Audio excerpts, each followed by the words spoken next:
Bienvenidos. Esta es una presentación de la carta de San Pablo a los Efesios. Mi nombre es Abdiel Reyes, curso el segundo año de Teología del Seminario Mayor San José.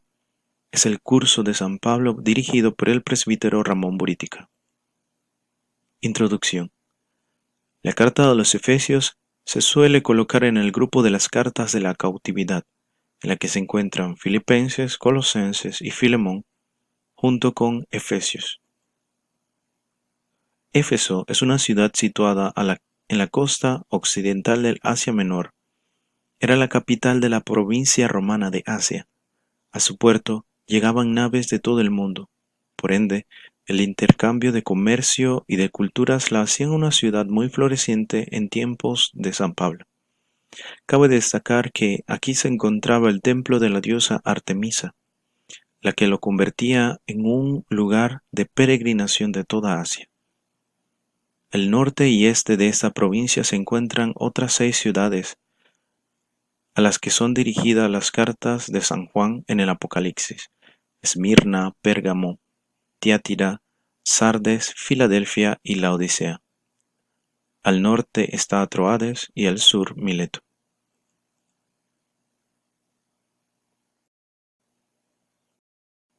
A finales de su segundo viaje misionero, Pablo se detiene brevemente en Éfeso, donde predicó a los judíos en la sinagoga y prometió volver, como lo relata Hechos 18, 19 al 21.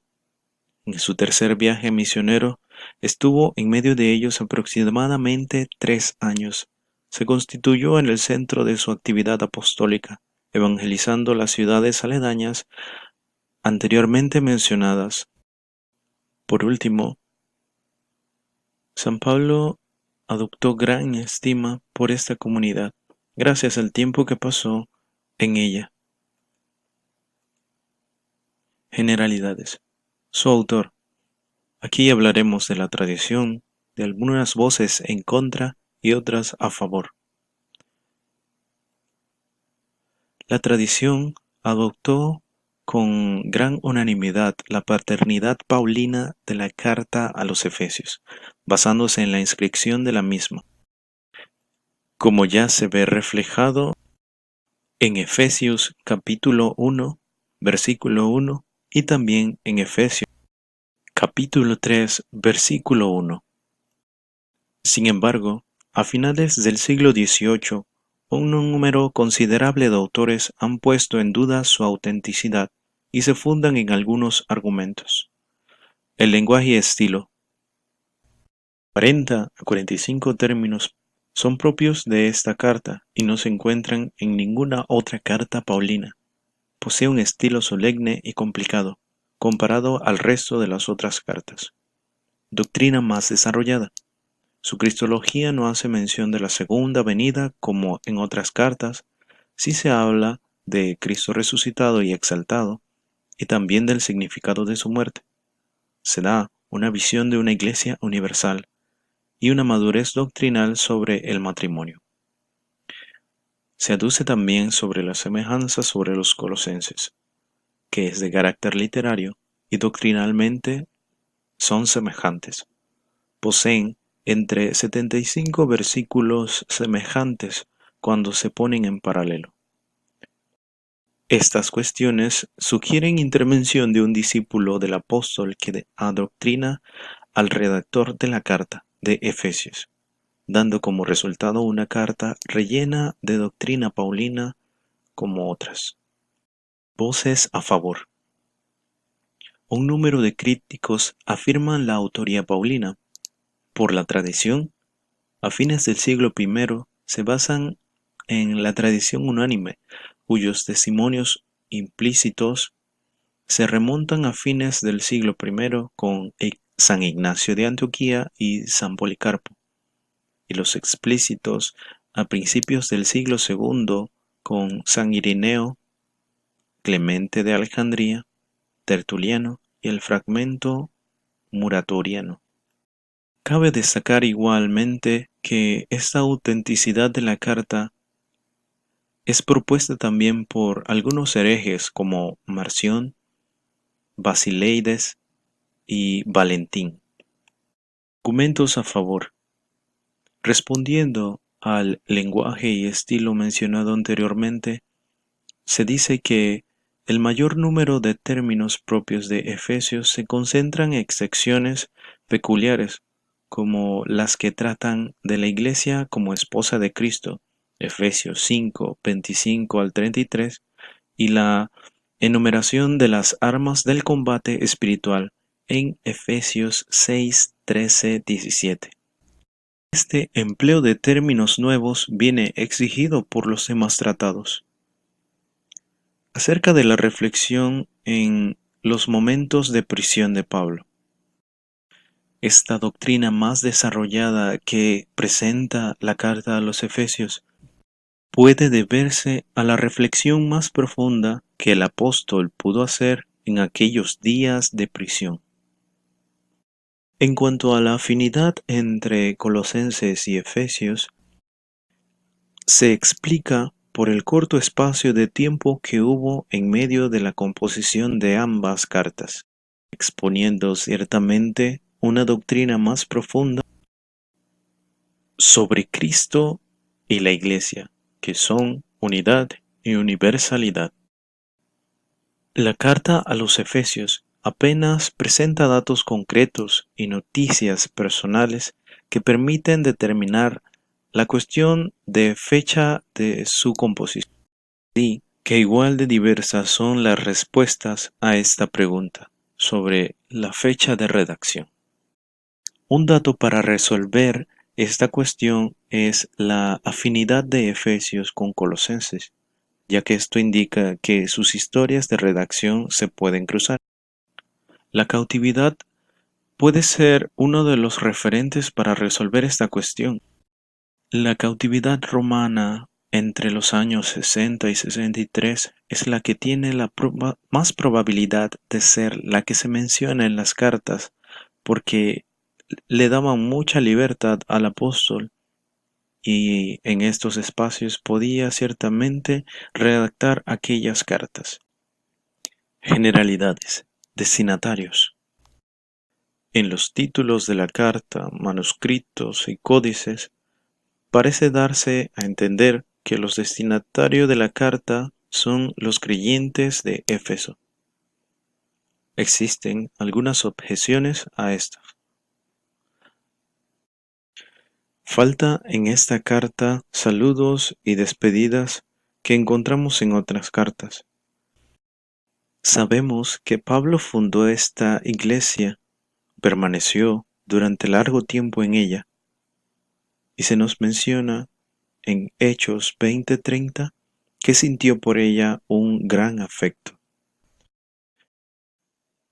Tampoco trata cuestiones particulares de la iglesia ni alude a sus experiencias concretas en ellas, y ciertamente no debieron ser pocas, ya que él vivió una larga estancia en Éfeso. Finalmente, parece que el autor no conoce a los destinatarios de la carta, ni estos a aquel. Podemos confrontar eso buscando los pasajes Efesios 1:15, Efesios 3, 2 y siguientes, y Efesios 4:21. Podemos decir que las palabras en Efeso, del versículo 1, capítulo 1, faltan en el papiro 46, llamado Chester Beadle, del siglo III. Este es el texto más antiguo que conocemos de las cartas paulinas, y en los códigos Vaticano y Sinaítico, de igual manera estas palabras han sido añadidas posteriormente. También podemos añadir que estas palabras en Éfeso pudieron haber sido el cambio gracias a la supresión de la influencia que nos dio Apocalipsis 3, 14 y siguientes, donde se daba un juicio de parte de San Pablo muy desfavorable a la iglesia de la Odisea, y en su lugar se pudo haber colocado las palabras en Éfeso. De igual modo, se puede pensar en que esta carta a los Efesios es una carta circular a varias iglesias. Muchos de los autores opinan que se trata de una carta encíclica dirigida a la comunidad de Éfeso y a las comunidades cristianas de las ciudades cercanas, evangelizadas por Pablo durante su estancia en Éfeso. Ello explicaría el tono impersonal y el carácter doctrinal de la carta. El género literario de la carta a los Efesios es epistolar pastoral, ya que se da instrucciones de carácter dogmático para introducir en las realidades eternas, y también da instrucciones de carácter moral, como la sana convivencia en la comunidad donde se lea la carta. Canonicidad. Anteriormente mencionamos estos textos: el Papiro 46, Chester Beadle del siglo III, los Códices Vaticano y Sinaítico y el Canon Muratori. División y contenidos fundamentales. Existen tres grandes partes: saludo, parte dogmática, parte moral, y se introduce también un epílogo. El saludo. Del capítulo 1, el versículo 1 y 2.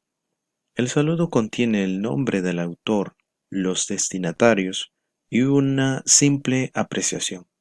Acto seguido, sin las noticias o datos concretos sobre los destinatarios que aparecen en otras cartas, pasa al cuerpo doctrinal. La parte dogmática comienza con un armónico himno en el que pone de relieve la acción del Padre, la del Hijo y la del Espíritu Santo en la obra de salvación. Después siguen perícopas en las que presenta el triunfo y supremacía de Cristo sobre las jerarquías angélicas y su papel de cabeza de la Iglesia. Posteriormente, como uno de los temas centrales de la carta, pone la unión de los judíos y gentiles por la sangre de Cristo en un solo cuerpo, que es la Iglesia. Este gran misterio de consolidación de un solo cuerpo es un llamado a ser coherederos, judíos y cristianos, de los bienes mesiánicos y de formar con ellos un mismo cuerpo místico en Cristo Jesús. Esta parte dogmática concluye con una plegaria en la que pide para los fieles el fortalecimiento en el hombre interior por la acción del Espíritu, que consiste en la posesión por parte de Cristo de cada uno de los miembros de la comunidad. La parte moral comienza con una exhortación a la unidad que hay que mantener firmemente dentro de la diversidad de carisma que Dios concede. Comienda morir al hombre viejo y que se abandonen en las manos del Señor, lejos del libertinaje y la impureza. Exhorta a revestirse del hombre nuevo que es guiado por la gracia del Espíritu Santo. Da consejos de moral a los cónyuges, de cómo instruir a sus hijos acerca de la obediencia y también acerca de los amos y los siervos. Concluye recomendando empuñar las almas de la milicia cristiana para vencer en el combate espiritual. De los temas teológicos mencionamos el plan divino de salvación. El Padre nos elige y predestina. Jesucristo nos redime. El Espíritu Santo es el sello y arra de nuestra herencia. Cristo y la Iglesia. Primado de Cristo. La Iglesia, cuerpo y plenitud de Cristo. Reconciliación de judíos y gentiles en Cristo. A continuación pongo la bibliografía utilizada para la realización de esta presentación. Sin más, muchas gracias y que Dios les bendiga.